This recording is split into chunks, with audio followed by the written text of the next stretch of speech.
Salam əziz izləyicilər. Bu gün bitki çaylarının insan orqanizminə faydaları və zərərləri haqqında danışacağıq. Başlamazdan əvvəl ən son videolarımızdan xəbərdar olmaq üçün kanalımıza abunə olmağı və zəngə basmağı unutmayın. Əgər telefonunuzdan izləyirsinizsə, parametrlərinizə daxil olduğunuzdan və bildirişləri yandırdığınızdan əmin olun. Xəbərdarlıq. Bu video təhsil məqsədləri üçündür və tibbi məsləhəti və ya müalicəni əvəz etmir. Bitki çayları təbiətin bizə bəxş etdiyi ən qədim şəfa mənbələrindən biridir. Qədim zamanlardan bəri insanlar müxtəlif bitkilərin yarpaqlarını, çiçəklərini və köklərini dəmləyərək həm xəstəliklərin qarşısını alıb, həm də orqanizmi təmizləmək üçün istifadə ediblər. Amma bu çayların hər biri eyni dərəcədə faydalı deyil. Bəzən fayda ilə zərər arasında çox incə bir xətt olur. Bunların müsbət təsirləri nələrdir?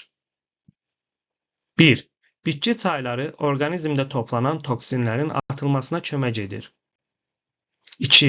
Sinir sistemini sakitləşdirir, gərginliyi azaldır və yuxusuzluğun qarşısını alır.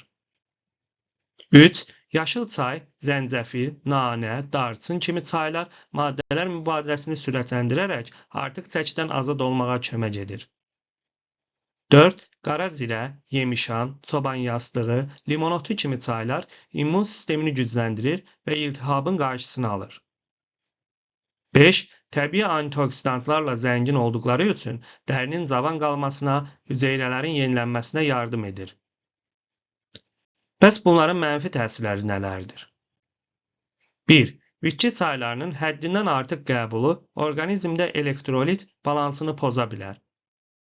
2. Məsələn, yemişan təzyiqi salır. Təzyiqi aşağı olan insanlar üçün bu, halsızlıq və baş gicəllənmə yarada bilər. Bununla bağlı yemişanın bilmədiyiniz ziyanları adlı videomuza baxa bilərsiniz.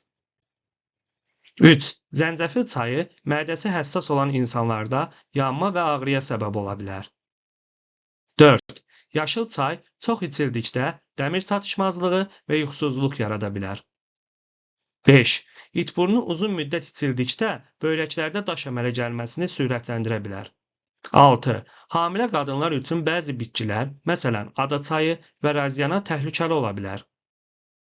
Buna görə də bitki çaylarını gündə 1-2 fincandan çox içmək tövsiyə edilmir. Nəticə. Bitki çayları düzgün seçildikdə və miqdarı normada olduqda orqanizm üçün həm faydalı, həm də müalicəvi təsir göstərə bilər. Amma hər çay hər kəs üçün uyğun deyil. Əgər xroniki xəstəliyiniz varsa və ya daimi dərman qəbul edirsinizsə, mütləq həkimlə məsləhətləşmək vacibdir. Unutmayın, düzgün məlumat sağlamlığın əsas açarıdır.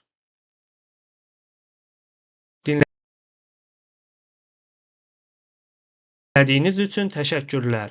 Videonu bəyənməyi, kanala abunə olmağı və videonu paylaşmağı unutmayın. Sizlərə can sağlığı, zənginlik və xoşbəxtlik arzu edirəm.